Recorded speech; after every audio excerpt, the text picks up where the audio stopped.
Indians!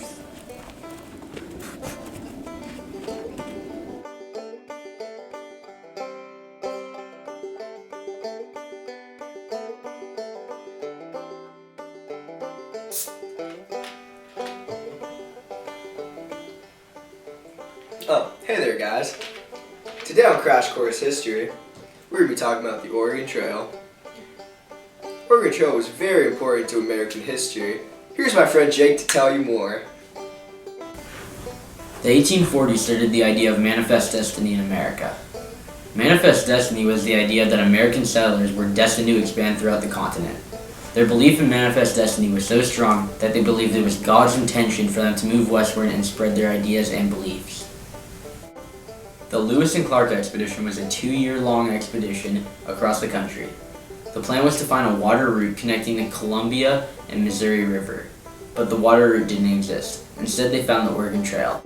The western portion of the continent was very unexplored at the time, so in 1803, President Jefferson put together an expedition that would allow this land to be explored and developed. Here's Michael to talk more about the Oregon Trail.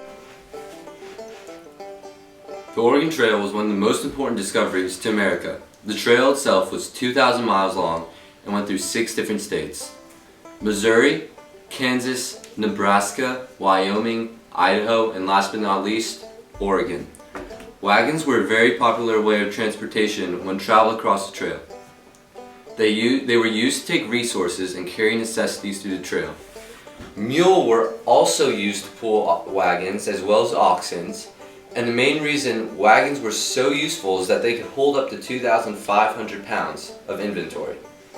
You know, most people would think that you would use a horse for a situation like this, but actually no. Horses didn't work because they couldn't eat the prairie grass on the trail, which means you'd have to pay for food, making it more expensive. Oxen and mule, on the other hand, were used because they were cheaper and they could eat the prairie grass, which means you wouldn't have to pay for food or worry about them eating.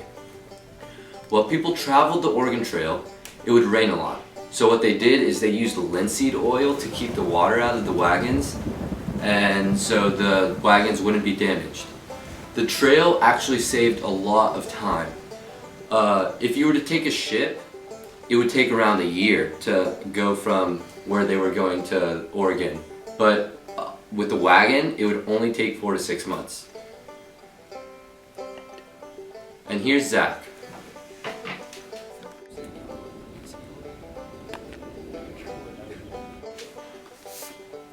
Most people who died during the trip west became ill from diseases for which there was no cure at the time, such as typhoid, mountain fever, dysentery, cholera, flu, measles, and smallpox. Some drowned trying to swim across the rivers.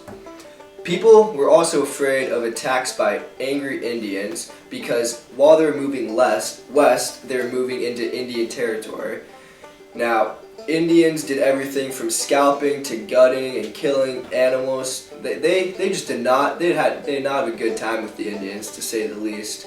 They were very afraid of them because the Indians were fighting for their land because they believed that the colonists were taking the land when they were moving west, which they were. There were attacks by bandits too. Helpless travelers who had their horses, food, and equipment stolen by thieves who sold the items to the next group of travelers who passed through.